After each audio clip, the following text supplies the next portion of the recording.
On parle d'isolement ou de solitude dans le cas d'une absence d'interaction sociale causée par une maladie physique, des troubles mentaux ou des problèmes sociaux.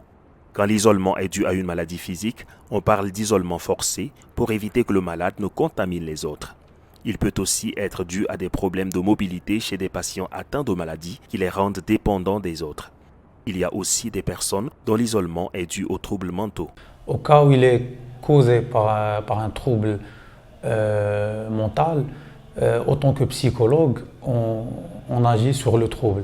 Donc, si l'isolement est causé par le trouble anxieux, on travaille avec le patient sur son trouble anxieux. On peut utiliser différentes méthodes comme la thérapie cognitivo-comportementale, différents types de thérapies.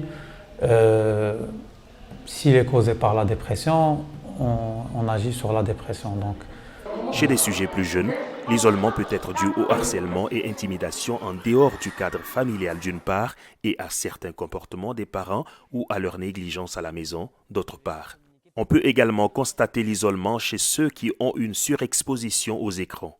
Cela se traduit par un manque d'interaction sociale directe au profit des relations et interactions virtuelles sur les réseaux sociaux.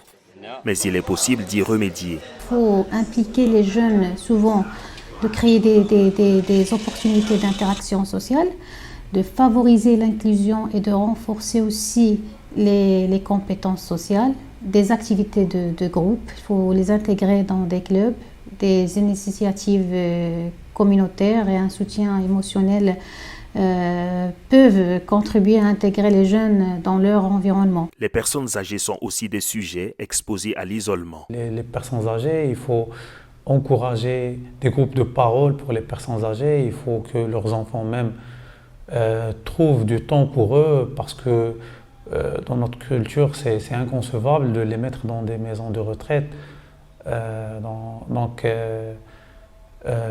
Surtout, il faut travailler sur le côté de sensibilisation et d'éducation. Selon des spécialistes de la santé, le télétravail très développé depuis la crise sanitaire du Covid est aussi l'une des causes de l'isolement.